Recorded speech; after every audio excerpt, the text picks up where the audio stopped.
Welcome to Advocate Today. I'm Aaron Dean. A juvenile care monitor is now accusing a Border Patrol facility of separating children from their parents. According to a 71-page court filing, boys and girls as young as 8 were held separate from their families between June and August of this year. Most were not aware of any protocols for requesting a visit with a parent.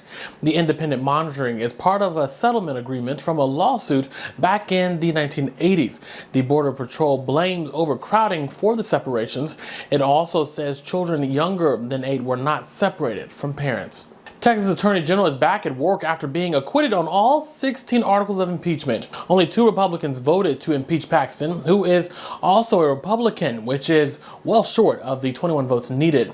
Most of the 16 articles stem from allegations that Paxton had a pattern of abusing his office to benefit a wealthy donor. The Lieutenant Governor of Texas is now calling for a full audit of the House's spending on the impeachment. House members saying that the conservative Senate chose to ignore the wrongdoing of an ideological ally. Kentucky will elect a new Attorney General this November. Democrat Colonel Pam Stevenson is on the ballot against Republican Russell Coleman. Stevenson, a state representative and former JAG attorney with the U.S. Air Force. She could become the first black woman to hold that office in the state. But she says this election is more than just making history. For those of us who are not living in Kentucky, kind of explain to us, what does this race mean for your state? So I am running to be the Attorney General for the state of Kentucky. And what it means is this: we think that it's about the state of Kentucky, but what it really is about the state of democracy. If we are to be who we are, then we have to defend the democracy in America. I served 27 years in the United States Air Force, and thousands of military members died for the promise of America. They died so that all people could be free, not just some. And so this, while it's happening in Kentucky, is really about America, preserving the promise of America. And you were replacing Daniel Cameron, the state's first black attorney general, who has a complicated history with the black community. Now, you would be going on to be the first black woman in history of this state to run for that position. Kind of talk a little bit about your vision for that office. The reason why it's important that I would be the first black woman to hold that seat is so there can be 10 more. You can't get to number 100 until you get to number 1. And so we're going to knock that out.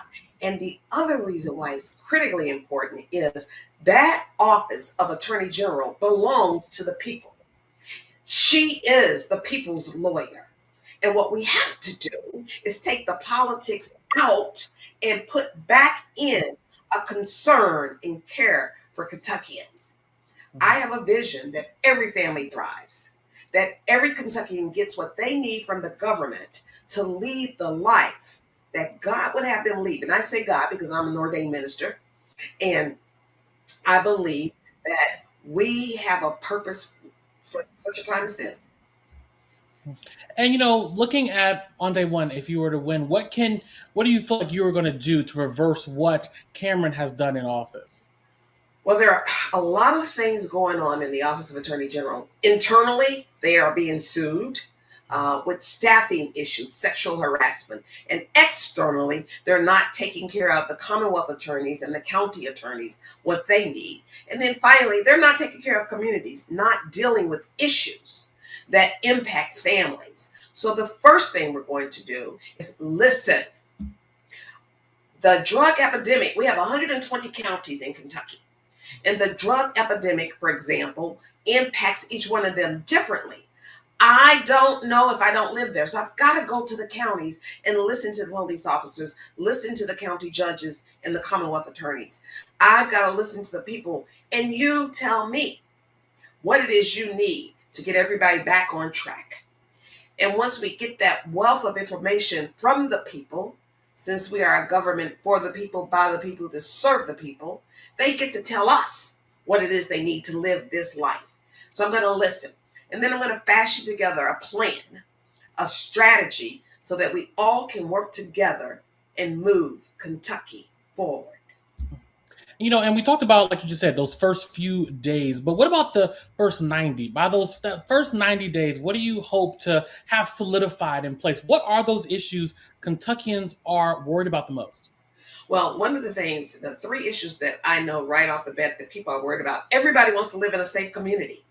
Mm. It starts with partnering with law enforcement professionals, making sure they have the training, the money, and the salary to keep our communities safe and to make sure we have a fair justice system. They know what they need. Number two, we've got to take better care of our most vulnerable, the elderly, children in foster care, the differently abled, veterans. We've got to make sure that the people that don't have a platform to get politicians to listen to them are taken care of. And then finally, we have a big epidemic of drugs in this state, and we've gotten a pot of money to deal with that. And we've got to find the most effective way to deal with the drug problem in each county and use the money in the best way. Make sure they have the money they need for the programs they say will work. And the other part is just the elderly.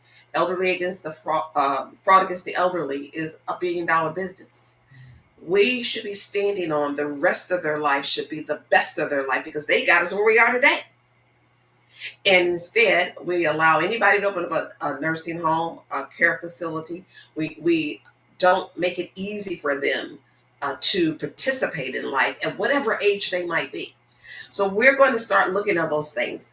Cleaning house, making sure that the office functions so we can be the thread that connects Kentucky. And then starting with those three issues which are pressing our Kentucky families: safety, police, taking care of the vulnerable, and treating people that have a drug problem.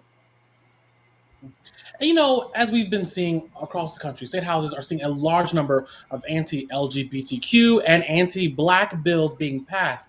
What will you do to ensure that the rights of all of your constituents are protected? We always say in the military, we took an oath to defend the Constitution against all enemies, foreign and domestic. And every day, hundreds of kids in elementary school all the way through high school, they take a pledge of allegiance to the flag of the United States of America and to the republic for which it stands, one nation, under God, indivisible, with liberty and justice for all, not some. So my position is, as a woman of God, that all children are children of God.